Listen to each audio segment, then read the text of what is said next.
Night Club, l'émission des supporters des Verts en partenariat avec Active. Présentée par Kevin. Bonjour, bonsoir à tous, amis supporters des Verts, bienvenue pour ce nouveau Saint-Étienne Night Club. Je suis ravi de vous retrouver pour ce nouveau débrief de victoire, la troisième d'affilée. C'était pas arrivé depuis 2020, époque où le SNC était encore qu'au stade de projet, de prototype. Mais voilà, on l'a fait tous ensemble, grâce à votre soutien, gros soutien de tous les supporters. Donc on va pouvoir fêter ça ensemble ce soir. J'ai pour l'occasion été sorti du placard, vous ne m'avez pas vu depuis longtemps, on m'avait enfermé par superstition sous la pression des hautes instances stéphanoises et de Romain, notre chef adoré, voilà, sous prétexte que je pouvais être le chat noir de l'équipe, mais que nenni, je suis là pour faire mentir ces viles calomnies. Et Karl aussi, on en parlera tout à l'heure, Karl qui a depuis longtemps, depuis quelques matchs, fait mentir tous ces vilains menteurs. Et on va le vivre ensemble, cette émission exceptionnelle, émission de la rédemption pour moi, avec une équipe de choc. J'ai mon cher collègue, celui qui était tout le temps optimiste, malgré les vents et les tempêtes qu'on a traversées depuis l'an dernier. Et cette fois-ci, il a une vraie occasion d'être optimiste. C'est Hervé, comment ça va Hervé ? Salut Kevin, salut à tout le monde, ravi de te retrouver. Et oui, écoute, c'est ce qu'on appelle le karma. Oui.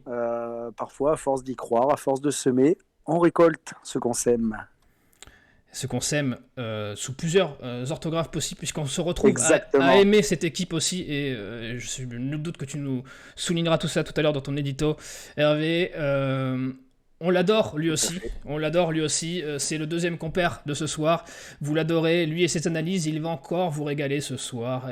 La tactique et la technique, c'est pour Pierrot. Comment ça va Pierrot ? Bonjour à tous, bonjour, ça va très bien après cette belle victoire. Et aussi je voulais remercier tous les auditeurs qui préfèrent écouter le SNC plutôt que regarder un certain Liverpool-Real.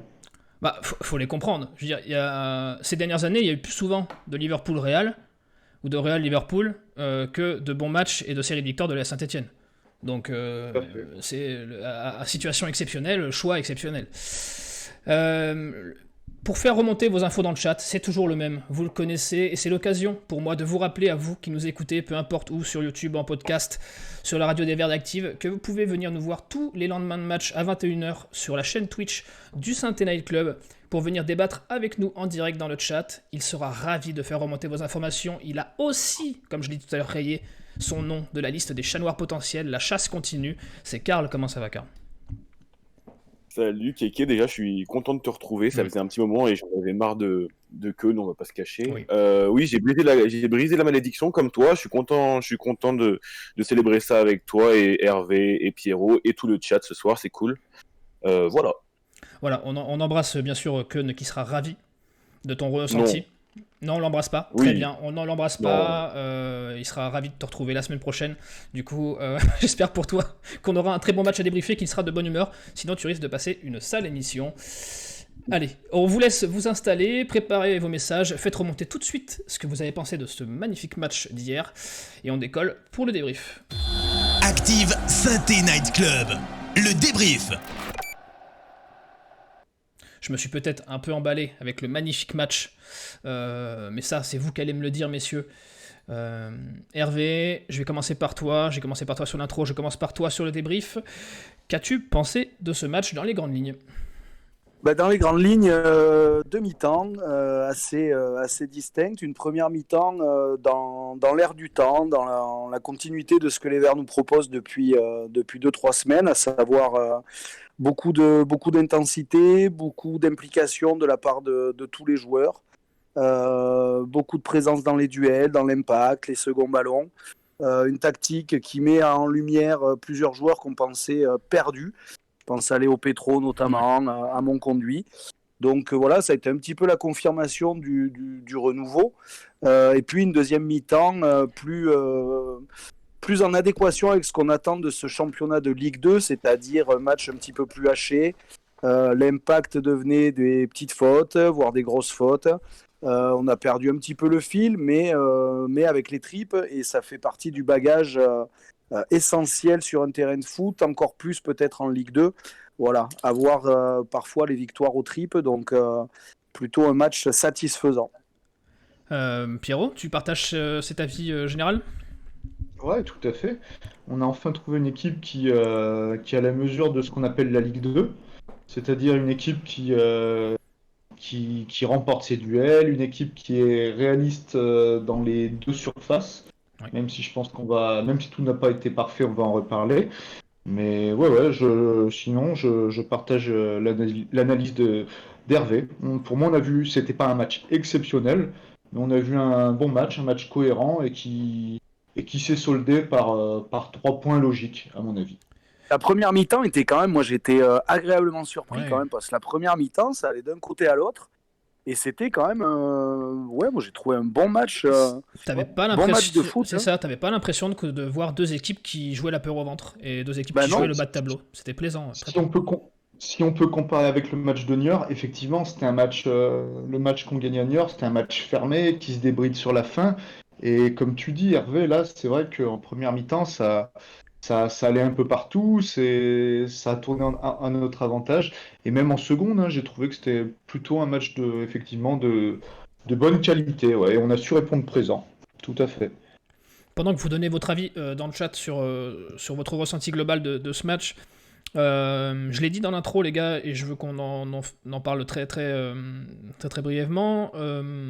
C'est la première fois depuis 2020, si je dis pas de bêtises, août-septembre 2020. Est-ce que c'était l'époque du fameux C5TBB? Peut-être. Oui, exactement. Exactement. Pour ceux qui étaient là à l'époque, c'est le retour de karma, comme disait Hervé tout à l'heure.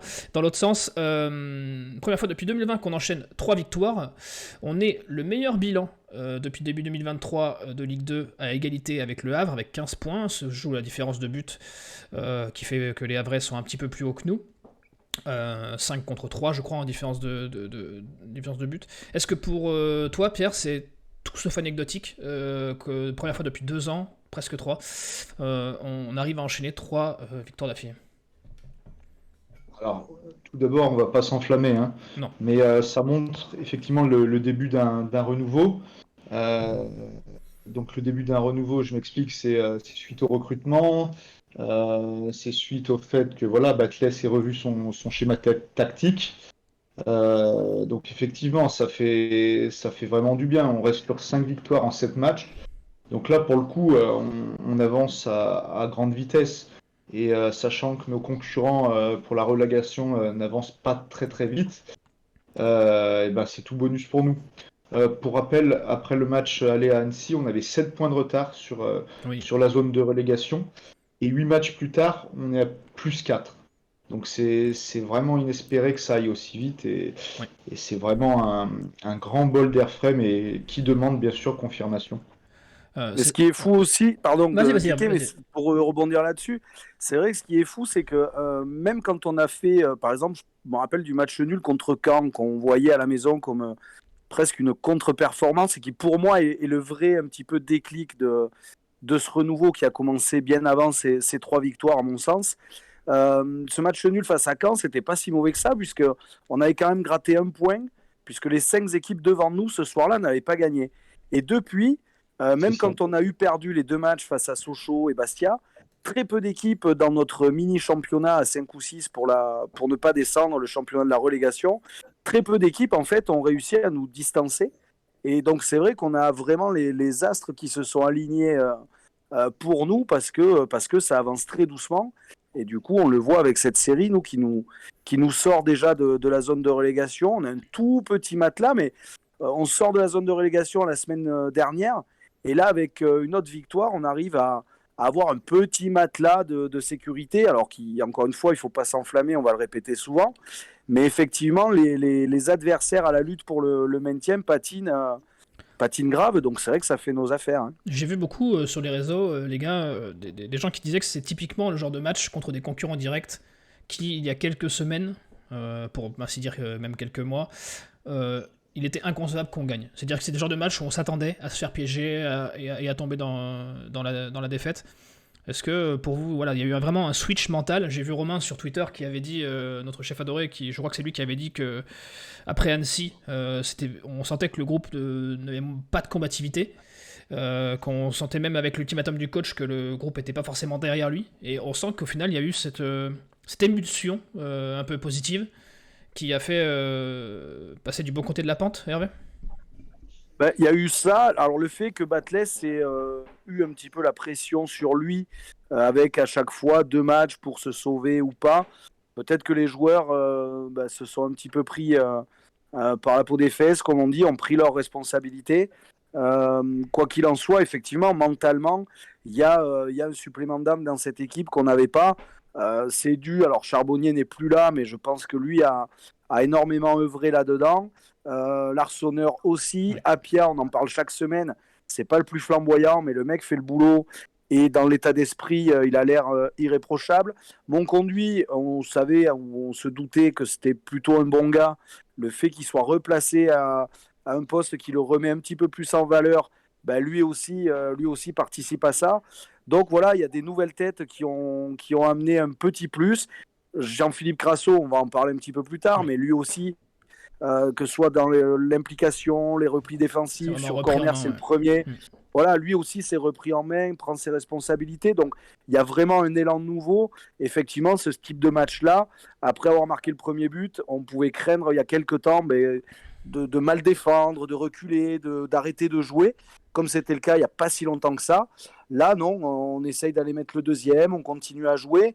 Et puis, ça a été dit la semaine dernière, je le reprends à mon compte, mais on ne sent plus une équipe avec la peur au ventre qui a les miquettes. On sent une équipe qui veut être maître de son destin. Et c'est vraiment ça qui fait la diff là, depuis quelques semaines. Exactement. Pierre, tu es d'accord avec ça? Il y a eu un vrai switch au niveau de l'état d'esprit Ouais, tout à fait, tout à fait.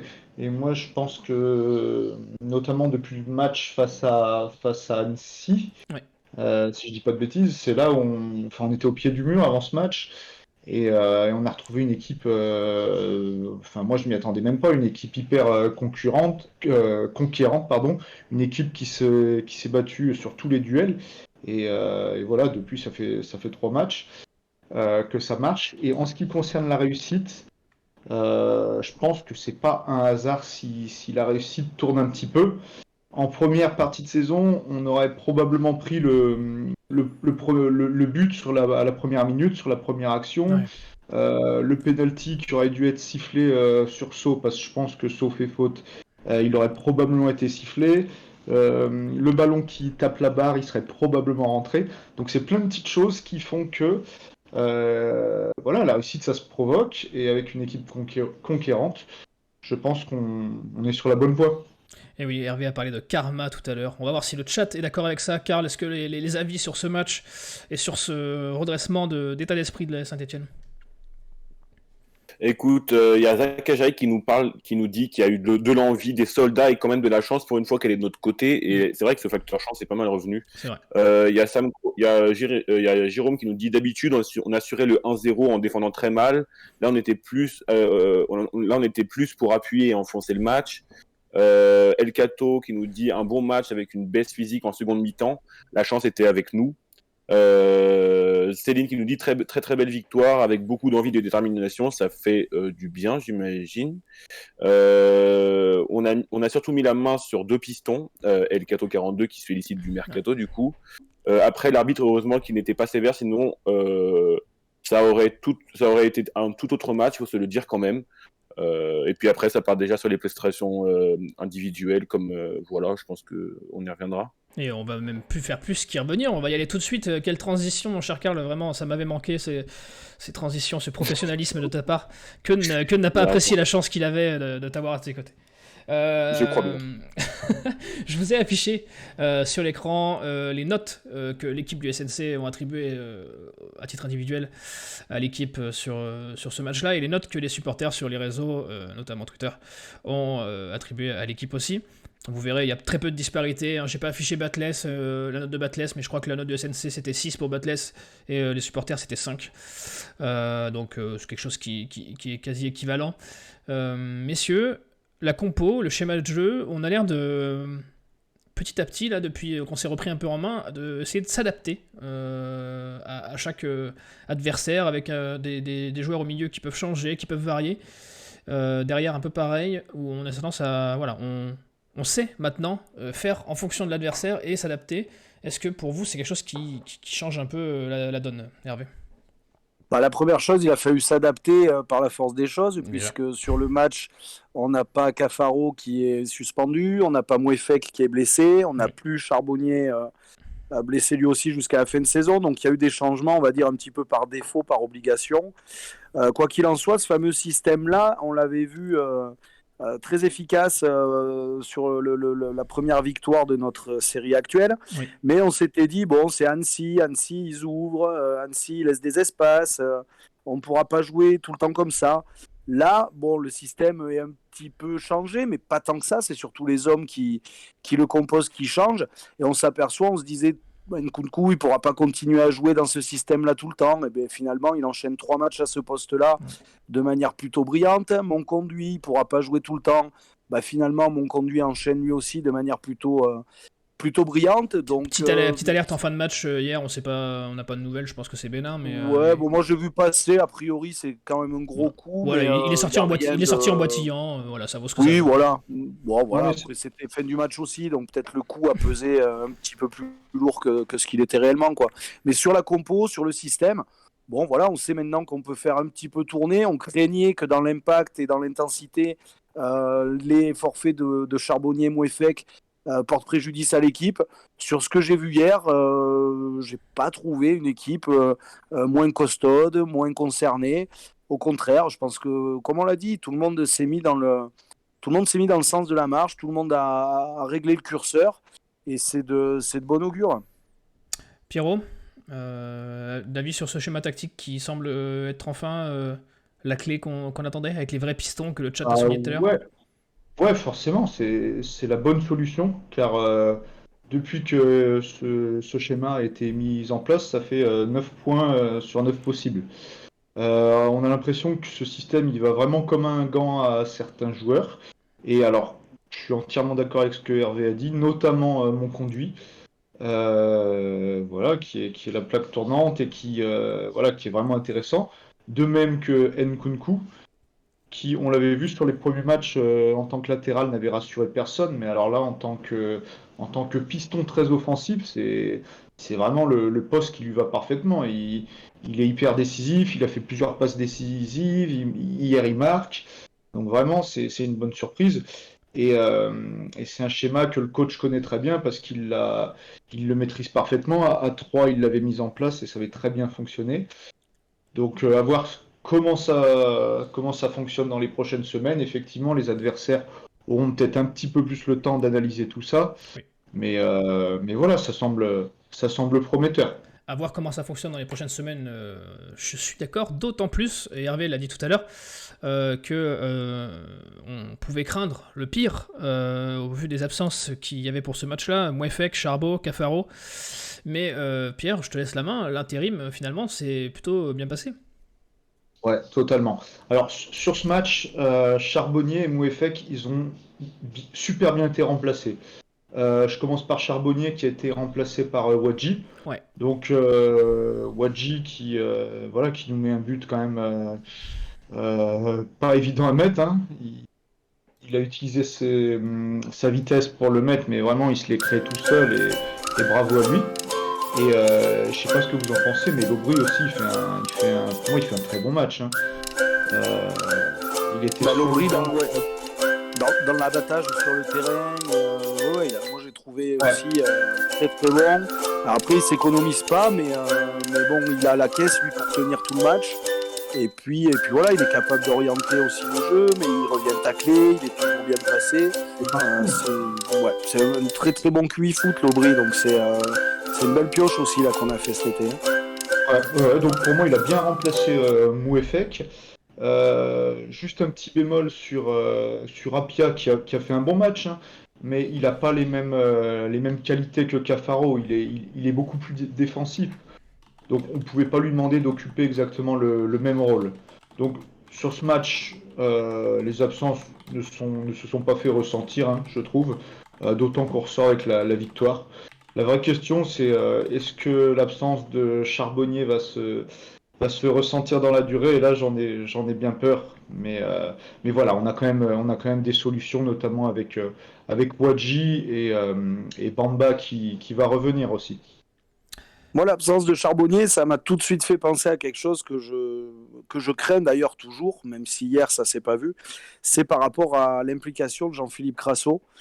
Parce que même s'il nous fait une saison exceptionnelle, il faut pas oublier qu'il a eu un gros trou d'air après son quadruplé face à Bastia.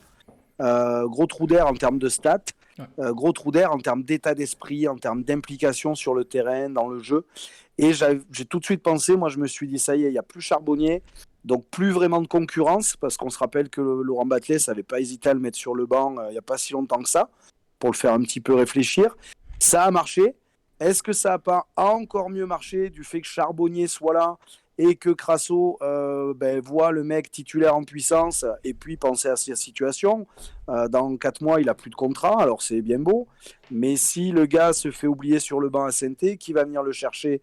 Pas grand monde. Alors, est-ce que c'est ça qui lui a mis un gros coup de boost? J'espère. Est-ce qu'il va garder le coup de boost même sans Charbonnier et sans concurrence?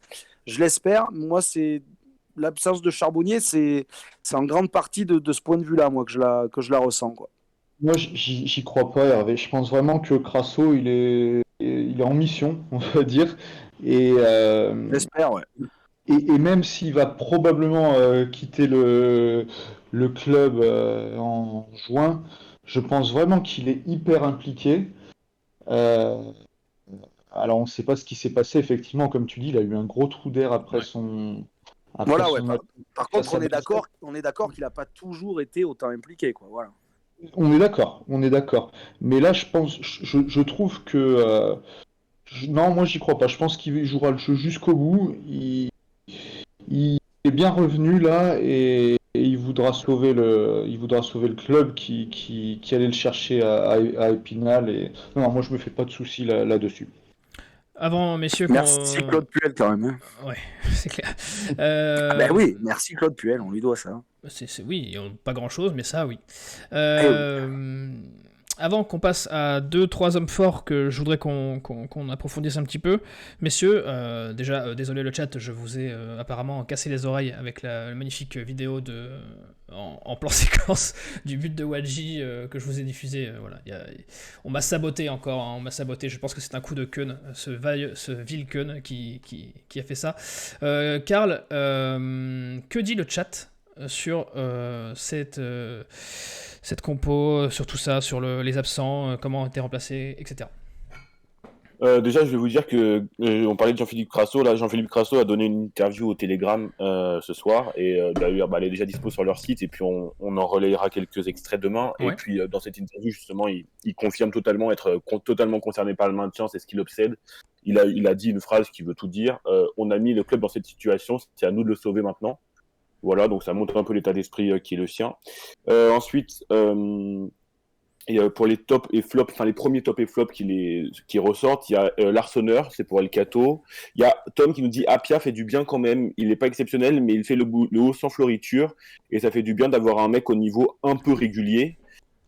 Céline qui nous pointe une deuxième mi-temps plus laborieuse face à des Nîmois combatifs. Il y a Rui qui est pas forcément d'accord, mais je crois que c'est avec Pierrot à propos de Lobry qui juge actuellement un peu en dessous. Lobry il sait pas gérer ses courses pour El Cato, qui pointe également une faiblesse en défense centrale. Il y a Tom qui nous dit quand on a des joueurs de foot ça aide aussi. L'ami Batles il devrait pas l'avoir mis. J'ai pas compris son message. Je crois que c'est par rapport à Namri, il l'a pas mis dans les têtes de faire, je crois que je l'ai vu passer tout à l'heure celui-là. Ok. Il y a David qui nous dit, je ne sais pas si vous en avez parlé, mais pour moi, l'homme du match, c'est l'Arseneur. S'il ne gagne pas son face-à-face à la deuxième minute, on ne gagne pas. Wadji, c'est quand même très compliqué, il ne gagne pratiquement aucun duel, il est lent. Heureusement que le défenseur défend très mal, parce qu'il lui fonce littéralement dessus. Voilà. Alors, déjà, lisez Peuple Vert, du coup, dès demain. sur tous les réseaux, puisque vous allez relayer sûrement l'interview de Crasso si vous voulez avoir plus d'informations sur ce qui a été dit. Donc lisez Peuple Vert, très bon site de renseignement pour les informations sur les Saint-Etienne, ça c'est dit. Le petit jeune qui monte. Ouais, ça c'est. Il y a quelques gars de l'équipe qui sont dedans, donc voilà, on est un peu biaisé, mais forcément, c'est quand même sympa à suivre. Wadji Lan, c'est peut-être l'info que je retiendrai de cette intervention. C'est pas ce qui m'a semblé le plus parlant, le fait qu'il soit lent. Lent dans sa prise de balle, lent dans ses prises de décision et un peu maladroit, probablement. Mais il fait partie peut-être, messieurs, de vos tops et de vos flops sur ce match. Et après, moi, selon ce que vous me direz, j'ai un ou deux joueurs sur lesquels j'aimerais faire un zoom. Hervé, est-ce que toi tu as déjà des flops sur ce match? Est-ce que tu as des joueurs qui, au contraire, t'ont plutôt convaincu? Alors des flops, honnêtement, pas vraiment. Même les entrants qui habituellement s'attiraient un petit peu les foudres, même en cas de victoire. Bon, j'ai pas trouvé. Alors Chambaud, bon, le pauvre, lui, on sent qu'il, voilà, lui, à la peine, ouais. Ouais, il est à la peine et c'est dommage parce que lui aussi, alors je vais pas refaire une Auchiche, mais lui aussi c'est quand même un bon joueur. Non, mais il nous a montré quand même à un moment où le bateau tanguait déjà à l'époque. Il nous avait montré l'association avec Bouchoirie où il était capable début de saison, ça marchait un peu. Ouais, il était capable de beaucoup de choses. Donc après, j'espère que lui, il est pas perdu, pour la bataille. Mais après, les entrants ont fait le taf. Moi, j'ai pas vraiment de flop. Alors oui, Apia a pas été, mais Apia, il faut pas s'attendre à ce qu'il nous fasse du Nkunku de l'autre côté. Mais Apia, il est, comme ça a été dit, il est régulier, il est rigoureux, il est sérieux, il n'y a pas de fioritures. Donc c'est très, il respire la sérénité, lui, pour le coup. Donc ça, je pense, ça rejaillit aussi sur le groupe. C'est plutôt pas mal. Moi, non, des flops, honnêtement, j'en ai pas. J'ai pas de flop sur ce match-là, quoi. Franchement. Pierre, est-ce que tu as des noms qui diffèrent de tout ça?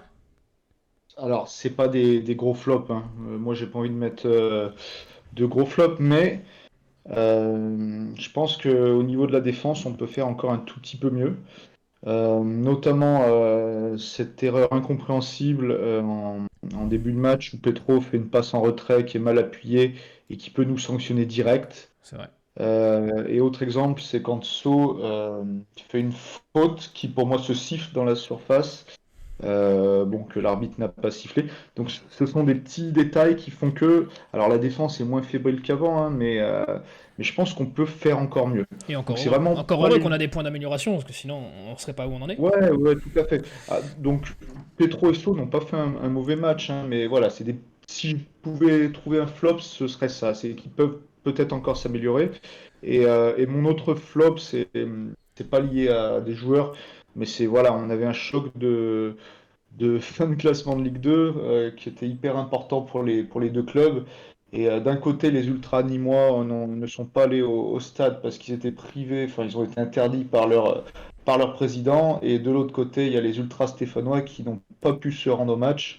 Parce qu'il y a eu une demande de conciliation qui a été refusée par la préfète du Gard, je crois. Donc voilà, c'est un petit peu dommage pour l'ambiance que les ultras n'aient pas pu se déplacer. En effet. Vous ne les avez pas cités, enfin si, il y en a un que vous avez cité tous les deux. Moi, avec la rédaction de l'émission, on a décidé d'appuyer sur deux joueurs qui, pour nous, ont changé un peu la face de Saint-Étienne sur ce match. C'est, dans un premier temps, le retour de Briançon, le retour taille patron. Il est en partie responsable d'une solidité défensive qui est retrouvée depuis quelques matchs. C'est, vous le voyez, des statistiques très flatteuses sur ce match-là. Tous ces duels ont été gagnés, aucune faute, une note SofaScore de 7,8, presque 8. Dans les duels, hein, vous avez aussi dans les 11, vous en avez 7 gagnés dans les airs, ce qui est quand même énorme. 93% de passes précises et surtout 12 passes en avant pour seulement 4 en arrière. Alors on me dirait derrière lui il n'y a pas grand monde, mais c'est un joueur qui malgré tout, malgré ce qu'il a traversé, de ce qu'on entend, a fait l'effort de revenir, malgré une blessure qui, comme le disaient les commentateurs du match, n'était pas encore très jolie à voir. Il vient, il nous sort un match taille patron, 20 récupérations, 6 interceptions. Hervé, c'est le taulier, quoi. Bah, c'est le taulier. Moi, il m'a fait un petit peu peur sur les premières minutes où il avait tendance à faire un petit peu, alors ça fait partie de son bagage, hein, mais un petit peu le cinéma avec l'arbitre, à toujours aller chahuter, aller discuter, à en faire beaucoup. Et puis, il a gagné en sobriété au fil du match parce qu'il avait autre chose à faire aussi, qu'il a eu quand même pas mal de boulot. Par contre, oui, effectivement, il l'a bien fait. Et puis lui, alors pour le coup, n'était pas sur les 2 premiers matchs du fameux renouveau. Oui. Mais si quelqu'un peut arriver en cours de renouveau, entre guillemets, et pour qui ça va aller comme un gant en termes d'état d'esprit retrouvé, en termes d'abnégation, en termes d'envie de s'en sortir ou quoi, c'est lui, parce que lui, dans l'état d'esprit, il n'y a aucun doute à avoir sur lui. Donc ouais, match costaud. Peut-être aidé aussi par le fait que c'était en terre nimoise, son ancien club. C'est vrai. Et que le manque de rythme, du coup, il a réussi à le compenser par peut-être une motivation encore plus accrue du fait de jouer à Nîmes. C'est vrai, il n'était pas pour cause de blessure, il n'était pas dans les deux derniers matchs, mais on sent, à l'instar de Charbonnier, que même en dehors du 11, c'est des joueurs qui ont un impact gigantesque positif sur le groupe. Un groupe qui baissait la tête, c'est des joueurs qui eux ne savent pas, n'ont pas ça dans leur dictionnaire, n'ont pas ça dans leur dans leur langage de baisser la tête. Pierre, t'es convaincu aussi par ce retour en grâce de Briançon ? Ouais, tout à fait. Bah, j'ai envie de te dire, il n'est pas capitaine pour rien, hein, Briançon. Comme tu dis, c'est comme Charbonnier, ce sont des leaders sur le terrain et aussi en dehors. En ce qui concerne sa prestation, ouais, ça a été, il a fait un bon match, hein. Je crois qu'il a eu 7 sur 10 sur les notes du SNC, donc Oui. c'est quand même une belle note, surtout qu'il revenait d'une blessure assez sérieuse. Il aurait pu avoir quelques appréhensions, mais on n'a pas vu en fait qu'il avait loupé 3 semaines de compétition. On aurait pu penser qu'il manque un peu de rythme, mais non, il a tenu ses 90 minutes, effectivement, face à son ancien club dans un contexte pas évident. Donc non, bravo à Briançon, et à titre personnel, je suis ravi qu'il revienne aussi vite, parce que c'est derrière, c'est notre patron, hein, pour moi. Avant de passer au deuxième cas particulier que je voulais appuyer, Karl, est-ce qu'il y a des remontées sur les flops, les tops et sur ce qu'on vient de dire pour l'instant à Briançon ? Alors, pour les flops, il y a Bouchouari qui revient. Bouchouari, Lobry et l'entrée de Nadé. Il y a Zach Kajaï qui nous dit les choix de Batles qui a fait ses changements un peu trop tard, selon lui. En flop pour Boubou, c'est le manque de concentration à certains moments. C'est vrai que Bouchouari a été discret. En plus, il a quand même tendance à perdre la balle dans des zones compliquées. Ruick, qu'on salue et qui nous dit Petro pour sa gourde au début, sa bourde. Mais c'est un mini flop, pas non plus une grosse cata. Et enfin, du côté de Briançon, du coup, pour revenir, il y a Briançon est indispensable, une bonne mentalité, combatif, il mouille le maillot, ça fait plaisir à voir. Alors il y a David qui est revenu sur les flops qui nous dit en gros le flop le préfet avec son organisation à 2 balles qui nous ont empêché nos ultras de rentrer dans le stade et ça s'est senti dans l'ambiance des tribunes. Et enfin il y a Céline qui dans les tops nous met Lobry, Larsonneur et Crasso en plus de Briançon. C'est vrai que ça s'est senti dans l'ambiance, mais un stade de Nîmes qui était plutôt acquis à la cause des Stéphanois, c'était assez surprenant puisque Nîmes lutte aussi pour son maintien. C'était assez surprenant de voir qu'à la fin du match, c'est les Stéphanois qui étaient le plus applaudis que les Nîmois sifflaient. Bizarre, mais ouais, peut-être justifié par l'absence de leurs supporters à eux, comme tu l'as dit tout à l'heure. Deuxième cas particulier, vous en avez parlé, lui, beaucoup.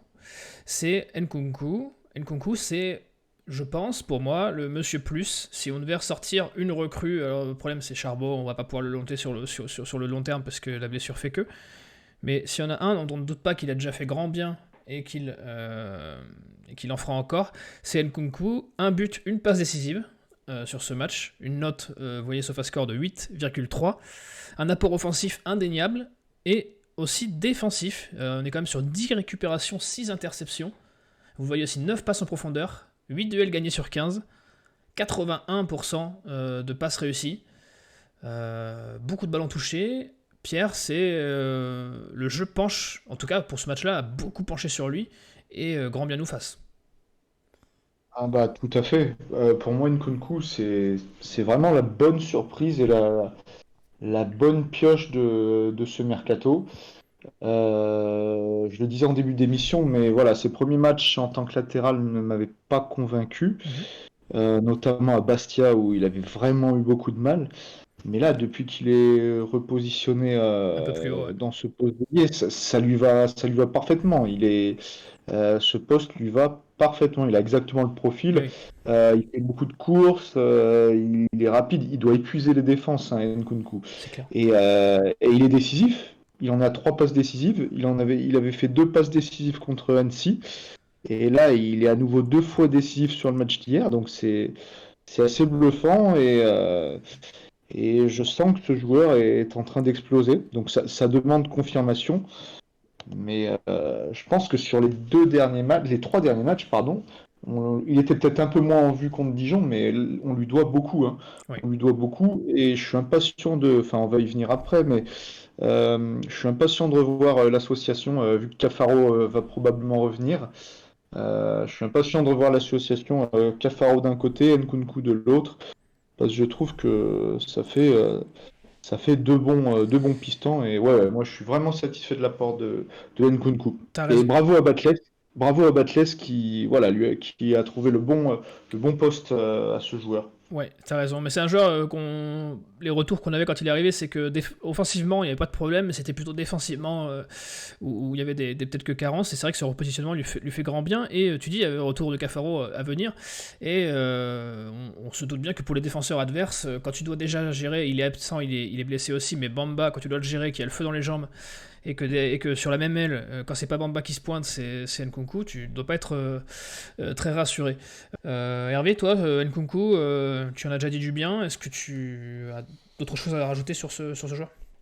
Bah, pas plus que ce qu'a très bien dit Pierre, mais hier j'ai remarqué quand même, il a été très bien pris au début du match par son adversaire direct qui a coupé pas mal de passes pour lui, qui a su le tacler, qui s'est pas fait prendre de vitesse, et c'était tout à son honneur.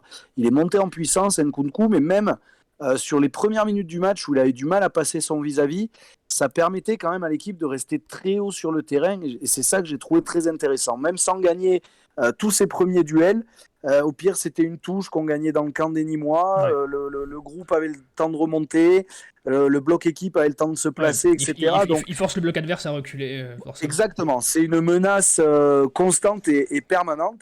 Et puis on voit que quand il arrive à prendre le dessus physiquement, il est rapide, il est très très adroit avec le ballon. Donc voilà, il est monté en puissance hier sur le match. Mais encore une fois, même quand ces duels ne sont pas forcément remportés, voilà, il s'accroche, il gagne une touche.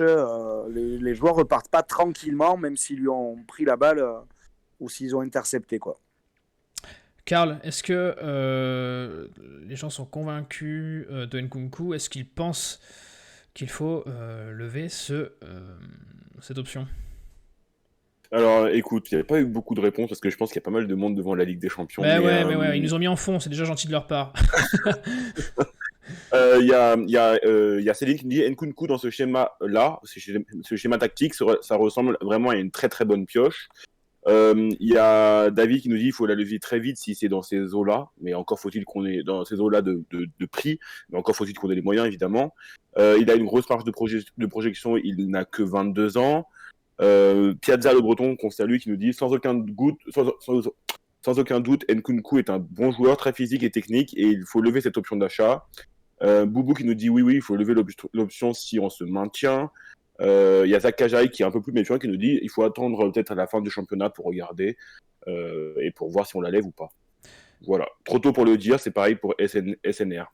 Voilà. Ouais, peut-être du temps. Le temps fera son office pour Nkunku et qui décidera les dirigeants à lever ou pas l'option. Messieurs, est-ce que vous avez d'autres joueurs en particulier à voir avant qu'on passe à l'instant chroniqueur d'Hervé ? Ouais, moi, si tu permets, j'avais mis 3 flops. Enfin, on pourrait mettre beaucoup de joueurs en flop, mais les 3 que je mettrais en priorité, c'est Crasso. En top, oui, tu m'as fait peur. En temple, pardon, bien sûr. Parce que tout simplement, c'est le meilleur buteur, meilleur passeur de la Ligue 2. On a l'impression que la Ligue 2, moi j'ai l'impression que c'est trop facile pour lui. Voilà, donc mon conduit, parce que c'est le métronome du milieu de terrain, et ce nouveau rôle lui va à merveille, alors qu'avant il était quand même plutôt décevant. Et enfin l'Arseneur, parce que c'est un gardien qui sort sur les corners, et c'est un gardien tout simplement qui fait des arrêts. Et ça nous change. Je veux pas taper sur nos deux autres gardiens, mais voilà, il fait des arrêts. C'est peut-être pas le gardien du siècle, mais il fait son taf et il le fait très bien. Oui, l'Arseneur, c'est ça que j'étais en train de chercher depuis tout à l'heure. Vous me voyez ne pas regarder la caméra, j'étais en train de chercher. J'avais vu passer sur le compte Twitter de Greenlab, GreenLabStat, qui est un bon compte si vous voulez suivre, qui sort quelques statistiques de joueurs en particulier à chaque match. L'Arseneur, c'est 5 tirs subis, 1 but concédé, 4 arrêts, 3 sorties, 6 sur 7 passes courtes réussies et surtout 9 sur 10 passes longues réussies. 9 sur 10 passes longues réussies, ça nous rappelle, oui, comme tu le dis, quelques anciens gardiens qui, quand il fallait dégager loin, c'était tout de suite un peu plus compliqué. Hervé, t'es d'accord sur l'Arseneur, c'est... Ouais, complètement, même si je mettrais quand même ce qui a été mis sur le dos de Petro au bout de 2 minutes, la passe en retrait, moi je mettrais quand même plus la lenteur de l'Arseneur. Alors, oui. Parce que du coup, j'attendais devant ma télé de voir à quel moment il allait, oui. il allait débouler dans le champ de vision. Donc la passe en retrait, bon, est pas au top, mais la boulette, si jamais il y avait eu but, moi je l'aurais plus mis à l'Arseneur qui est pas sorti vraiment à propos. Quoi. Alors apparemment il y a une raison, mais... Je suis pas d'accord avec toi, moi. Je pense que c'est difficile d'analyser parce que sur l'action, la caméra, on voit pas en fait l'Arseneur. Donc c'est difficile de juger, je pense, si l'Arseneur est fautif ou pas. Après, s'il sort et qu'il fait une sortie à la green et que voilà, ça fait carton rouge aussi, on est. Oui. Sachant que dans ces sorties, l'Arseneur, voilà, des fois c'est un peu. Donc pour moi, c'est Petro qui, dans un premier temps, assure mal sa passe. Et après, l'Arseneur joue bien le coup. Donc, t'as peut-être raison, mais moi, je mettrais plutôt la faute sur Petro. Allez, on va dire un petit 70-30 au niveau des fautifs. Quoi. Après, et les gars, les temps changent, hein, parce qu'on en est à pinailler pour oui, c'est ça, on cherche des petits détails d'amélioration. Ouais, c'est clair. Formidable. C'est clair. Non, mais c'est vrai que même sur le but, sur le premier visionnage, j'ai eu l'impression qu'il aurait pu plonger, mais en fait pas du tout. Mais c'est vrai que vu que c'est un petit gardien, on a vite tendance à se dire il est dépassé dans les airs. Mais il est sorti, comme je l'ai dit, sont toujours un peu tout feu tout flamme avec l'Arseneur et ça fait longtemps qu'on n'avait pas vu ça. Karl, est-ce qu'il y a des dernières choses dans le chat sur les tops, les flops et sur le match d'hier? Sinon, on va passer à l'instant chroniqueur d'Hervé. Bah non, en fait, il y a toujours les mêmes noms qui reviennent. Briançon, il y a mon conduit aussi qui revient, et c'est vrai que depuis 3 semaines il est toujours là, mais donc voilà, c'est un peu toujours les mêmes noms, les hommes forts du match d'hier. Et oui, les statistiques ne trompent pas et on a un public de connaisseurs, ils ont regardé le match, ils savent de quoi ils parlent, et il y en a un autre qui sait de quoi il parle, c'est notre vaillant Hervé qui veut nous parler. Et Hervé, je te laisse la main. Il n'y a pas le jingle. Non, Hervé, le jingle est resté dans le placard. Non, mais c'était juste pour me caler. Non, mais il n'y a pas le jingle, Hervé. Je te laisse avec L'amour est dans le pré vert, si je puis me permettre. À toi, l'honneur. Allez, l'amour est dans le pré. Alors oui, ok, pour la seconde mi-temps hier soir, les gars, on est d'accord, hein, c'était plutôt l'amour dans l'à peu près. Alors, faites pas cette tête-là, hein, tout le monde sait ce que c'est l'amour à peu près. Style fermeture du Slag Ips, un samedi soir après un match. Jérém Magique, Nico Saint-Paul, ça c'est pour vous les gars, vous aviez qu'à être là et pas dans la Ligue des Champions. Donc les lumières du Slag se rallument, et à ce moment-là, tu sais pas trop comment ça va se terminer la soirée, quoi. Tu sais pas avec qui, tu sais pas comment. Seule chose que t'espères, c'est de pas te réveiller le lendemain avec une vilaine gueule de bois et le joufflu en émoi. Bon, au final, on prend 3 points, une victoire à l'extérieur, surtout une victoire face à un concurrent direct, et tout ça, les gars, on aime. Mais bon, on a déjà beaucoup parlé du match, même si cette semaine, pour parler du match, nous n'aurons pas droit à l'excellente chronique du cowboy Joss Randall. Je vous rappelle, 714 lignes, 14 minutes 52 en mode audio sur YouTube. Vous ne l'aurez pas cette semaine, bon, c'est dommage. Non, l'info de la semaine, c'est pas ça. L'info de la journée, C'est pas ça, l'info de la journée, c'est qu'aujourd'hui, les gars, c'est Mardi Gras. Mardi Gras, donc, ça précède le mercredi des cendres. Alors, mercredi des cendres, ça n'a rien à voir avec Jeanne d'Arc et sa fameuse citation « Vous ne m'avez pas cru, vous m'aurez cuite ». Non, rien à voir. Mardi Gras, c'est des crêpes, des beignets, le carnaval. Carnaval qui vient du latin « carne levare ». Ça veut dire enlever la chair. Alors, Anthony Briançon, il devait être un petit peu en avance sur son calendrier, puisque lui, il a fêté enlever la chair il y a déjà 3 semaines. Donc, un petit peu d'avance, comme je vous disais. Lui qui, jusqu'à la semaine dernière, avait plus de points que la SSE. Mardi Gras, donc, ça commence une période de privation, d'austérité. C'est la fin de l'opulence, comme dirait l'autre. Espérons que Lolo ne prenne pas ça au pied de la lettre. Imaginez un petit peu la scène, quoi. Bon, alors les gars, aujourd'hui, c'est Mardi Gras. Tout ce qui nous fait plaisir, c'est terminé. Ça fait 1 mois qu'on se régale, ça fait 1 mois qu'on joue, ça fait 1 mois qu'on marque des buts, ça fait 1 mois qu'on gagne, ça fait 1 mois qu'on remonte au classement. Et bien maintenant, stop, on mange maigre. Avouons-le, ça ferait quand même aussi mal qu'une noix de coco qu'on aurait voulu gober en entier. C'est pas vraiment le moment. C'est vrai que pour le gars sûr de l'Aubrac que je suis, je peux volontiers me plier à certains dictats liturgiques et chrétiens, ne serait-ce que par respect pour l'abbé Jacot, qui me l'a enseigné haut et fort, tout en m'apprenant à découvrir mon corps. Mais bon, là, je m'égare un petit peu. Me priver d'un peu de côte de bœuf, donc d'onglet, de riz de veau, de truffade et d'aligot, ça me pique un peu, mais bon, je veux bien faire l'effort. Par contre, pour le supporter que je suis, là, il n'y a pas moyen de faire la diète. Moi, je délaisse volontiers mon foie gras, il n'y a pas de problème, tant que Crasso continue à distribuer ses caviars. Je veux bien ne manger que du poisson tant que les Verts surnagent face à leurs concurrents directs. Je ne touche plus à du clacos qui pue tant que les performances des joueurs fleurent bon le maintien. Et je suis même prêt, à ne boire que de l'eau tant que les Verts nous abreuvent de victoire. Bref, Mardi Gras, vous l'avez compris, c'est le début de la fin. Mais si en fait c'était la fin des débuts. Fin des débuts de mi-temps pourri, par exemple, on est passé près hier. La fin début casquette, ça maintenant c'est nous qui les mettons. On peut se référer à la semaine dernière. Fin des erreurs d'arbitrage en notre défaveur. La fin des errements tactiques de Lolo. La fin de gouvernance de nos 2 oiseaux. Non, ça, je déconne, c'est Mardi Gras, on n'est pas le 1er avril. Et puis, il y a aussi des citations autour du Mardi Gras. Alors, j'en ai trouvé une petite, je vous la donne. Le jour du Mardi Gras, si les noyés sont mouillés, il y aura des noix. Moi, les gars, je vous le dis, le jour du Mardi Gras, si dans les relégables, les Verts ne sont pas, à la fin de la saison, la SSE se maintiendra. C'est beau. C'est magnifique, Hervé. Quelle plume. Une chronique mi-téléfoot, mi-top chef. C'est ça l'idée. Mi-figue, mi-raisin. J'ai vachement apprécié le passage sur Joss et son audio de 15 minutes. Ressenti 45 en mode voyage au bout de la nuit. Ça m'a rappelé de très bons souvenirs. C'est du vécu, moi aussi. Ouais, on est tous passés par là. Mais en tout cas, ta plume n'a rien à envier à celle du célèbre cow-boy de l'équipe. Le chat, Karl, le chat est convaincu quand même par cette magnifique chronique, ce cri d'amour d'Hervé pour Mardi Gras. Alors, il y a Joss qui nous dit fumier.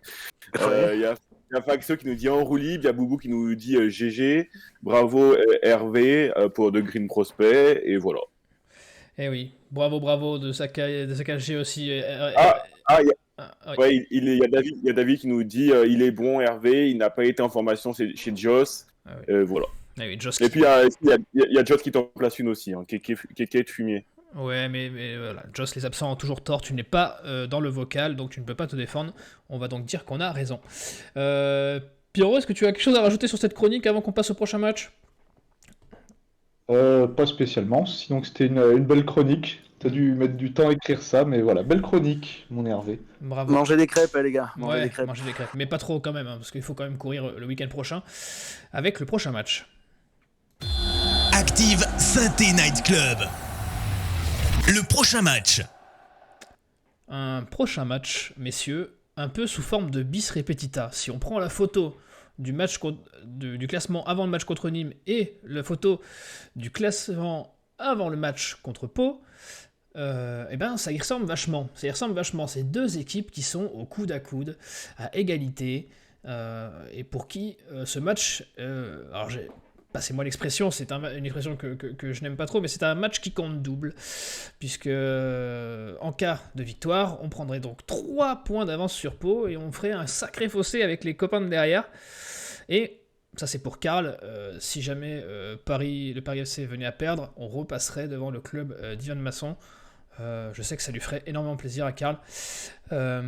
Hervé, pour ce match, je te prends à chaud comme ça. Est-ce que voilà, ce match, faut confirmer, c'est un peu la fin de la bascule avant vraiment d'arriver dans la descente et de se dire allez, ça y est, bon, on est parti, on est sur les bonnes rails?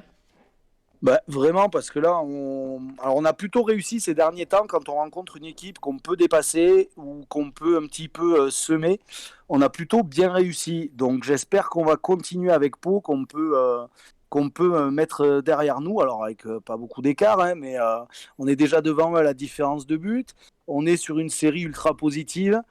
C'est pas vraiment leur cas à eux. Donc ouais, là, il faut continuer d'enfoncer le clou. Moi, je parle plus de déclic ou de confirmer ou quoi. Il faut continuer à gagner. Il faut continuer à enfoncer le clou, à s'éloigner de cette zone de relégation. Le calendrier a fait qu'on a eu des chocs, entre guillemets, face à nos concurrents directs. Là, il y en a un autre. Après, c'est juste qu'on n'est plus 20e et on a un choc face au 19e.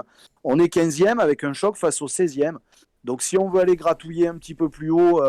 alors, je ne parle pas de monter, bien évidemment, mais si on veut à un moment se dire on est 12e et on a moyen de rattraper le 11e, ça passe par une victoire face à Pau. C'est obligatoire, c'est à la maison. Il faut enquiller, il faut enchaîner, quoi. Ouais, et comme tu l'as dit, il y a énormément de confrontations directes ou intéressantes cette journée-là, hein. Saint-Épau, vous avez aussi Paris F Senior qui est un match aussi qui va compter pour beaucoup. On a Dijon qui va à Valenciennes, ça va pas être facile pour eux. On a Nîmes qui va à Metz, ça va pas être facile pour eux. Et Rodez qui reçoit Bastia. Rodez-Bastia, ça va pas forcément être facile non plus. Hein. Bastia, Rodez, ils ont la tête en Coupe de France. Rodez, ils font un super parcours. Ouais. Mais depuis qu'ils sont passés, ils sont aux fraises complets en championnat, quoi. Pierrot, ce match, encore un match contre double? Ouais, pour moi, c'est victoire indispensable pour se mettre encore un petit peu plus à l'abri avant un mois de février quand même délicat où on se déplacera chez les 2 premiers. Donc, on ira jouer à Bordeaux et au Havre. Oui. Voilà. Il faut le rappeler. Après, il nous reste pas beaucoup de matchs pour engranger des points parce qu'après, on a des gros déplacements à Bordeaux et au Havre dans les 3 prochains matchs qui vont faire très mal. Et l'autre match, c'est quoi? C'est Amiens? Je suis comme ça, toi? Oui, c'est ça. On reçoit Amiens, effectivement. Ouais, Amiens qui sera pas facile non plus. Amiens, par contre, ils sont dans une mauvaise dynamique, Amiens. Oui. Honnêtement, ils avaient fait une belle première partie de saison, mais là, c'est quand même moins bien. Ça freine. Donc, en plus, ça peut nous permettre de rattraper des équipes, de remettre des équipes dans notre championnat, donc comme le Valenciennes ou le Paris FC. Et puis si on gagnait, ça serait à noter quand même, sur ce mois de février capital, on prendrait 12 points sur 12. Moi, je n'aurais pas du tout cru en début février. Donc voilà, ça serait vraiment top. Ça serait vraiment top. Donc pour moi, je ne me satisferais pas d'un nul. Il faudrait vraiment gagner ce match. On n'est pas beaucoup à l'avoir pronostiqué, je pense.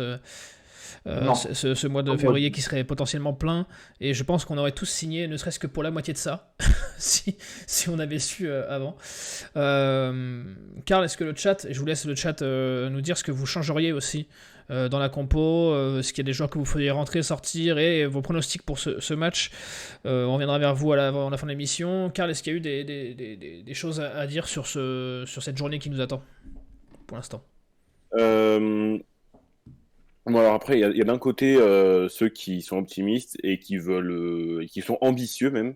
Il y a Rui qui nous dit on peut revenir à 12 points de Bordeaux et 9 après le 4 mars si on gagne ce week-end et qu'on gagne contre eux dans 2 semaines. Bon, voilà, c'est plusieurs conditions quand même. Il faut qu'ils perdent en même temps. Il faudrait qu'ils perdent des il faut qu'ils gagnent pour attaquer les matchs plus sereinement. Bordeaux, Le Havre, etc. Faccio qui nous dit plus vite on se met en sécurité et plus vite on peut commencer à préparer la saison prochaine. Et après, il y a les pronostics qui commencent à affluer déjà avec une Céline et un Piazza breton très optimiste avec des victoires 2-0 et 3-1. Et je me doute pas que le chat sera optimiste. Balancez-moi vos pronos dans le chat. Hervé nous a parlé de cuisine longuement et de façon magnifique tout à l'heure. Quels ingrédients il faudrait changer, Pierre, pour s'assurer cette victoire? Est-ce que tu ferais les changements dans le 11 à première vue? Pour moi, il faut rien changer, justement. Il faut continuer à rien lâcher au niveau de l'envie, de l'engagement, et le reste suivra, hein. Je ne changerai pas grand-chose. Au niveau de la compo, je sortirais peut-être Sceaux pour remettre Apia dans l'axe et mettre Cafaro en piston. Mais pour le reste, on ne change pas une équipe qui gagne, hein. Je ne ferai pas d'autres changements pour moi. Hervé, des petits changements à apporter dans la compo ou dans l'état d'esprit? Non, moi dans la compo, honnêtement, je change pas, je laisse Sceaux, moi, pour le coup. Le seul qui aurait pu venir troubler ça, à mon sens, à mon avis à moi, mais qui est pas dispo, c'est Moefek. Mais après, Cafaro, je le laisse sur le banc parce que ça fait une cartouche quand même intéressante sur le banc en fonction du scénario du match. Voilà, garder une petite arme offensive. Je laisse Wadji aussi devant. Donc non, moi je change. Là pour le coup, non, je change rien. Ok, messieurs, est-ce qu'il y a des pronostics? Là, c'est le moment où il va falloir se mouiller un petit peu. Hervé, je te sens quand même d'un naturel optimiste dans l'absolu. Oui, mais autant, bon voilà, contre Nîmes, le fait qu'on ait pris ce but, c'est un petit peu l'avertissement sans frais. Ça rappelle que tout reste très fragile. Ouais. Donc, Pau, ils vont vouloir faire comme nous, c'est-à-dire nous dépasser, etc. etc. 2-1, même scénario que face à Nîmes. 2-1, on mène 2-0, on prend un petit but histoire d'eux, mais voilà. Histoire de, alors vraiment, sans répercussion. Ouais, histoire, voilà, sans répercussion, mais histoire de se dire, voilà, on est encore. Histoire de rester les pieds sur terre. Exactement. Pierrot, toi, tu serais aussi sur une victoire, je suppose? Ouais, moi je pense qu'on va gagner 2-0. Je ne vais pas être très original, je dirais en buteur, je dirais Crasso et Wadji. Vous êtes très optimistes, messieurs. J'espère, et j'ose espérer qu'on n'aura pas de retour de flamme, parce que le groupe a l'air quand même assez les pieds sur terre, mais vous avez quand même pas peur de l'enflammade, Pierre? T'as pas peur qu'on s'enflamme? Parce que je vois qu'il y a beaucoup de positivité qui ressort des réseaux, etc., des supporters. Ah, ça, c'est pas grave. C'est pas grave. Mais les joueurs. Le seul truc important, c'est le staff et les joueurs. Et là, je me fais pas de soucis. Je pense que Laurent Batles a bien flippé pendant plusieurs mois, enfin, depuis qu'il est là.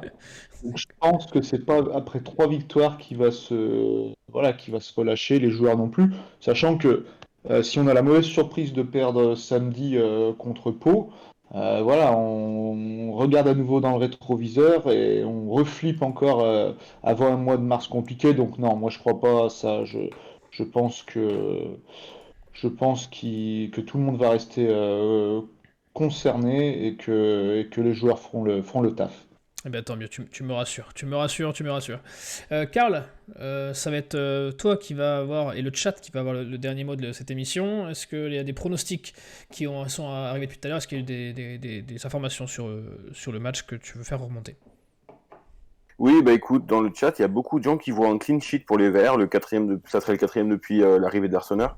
Il y a des 2-0, la défense reporte bien, 2-0 pour nous, but de Crasso et Petro, ça c'est Faxio qui nous dit. 2-0 toujours pour SNR. Il y a SSE 71 qui nous dit 3-0. Chef Esteban 2-0. Il y a Joss, bien sûr, tout en mesure, qui nous dit moi je mise sur un 6-5. Il me fatigue tellement. Et Boubou 851 qui nous dit victoire 2-1. Donc que de l'optimisme. Il n'y a pas un seul nul ou une seule défaite dans les pronostics. Et ouais, mais Joss, il sait pas que sur des scores comme ça, c'est comme au tennis, il faut 2 points d'écart après. Dommage pour lui, ça n'est pas valide comme pronostic. Me reste, messieurs, à vous remercier d'avoir été avec moi ce soir.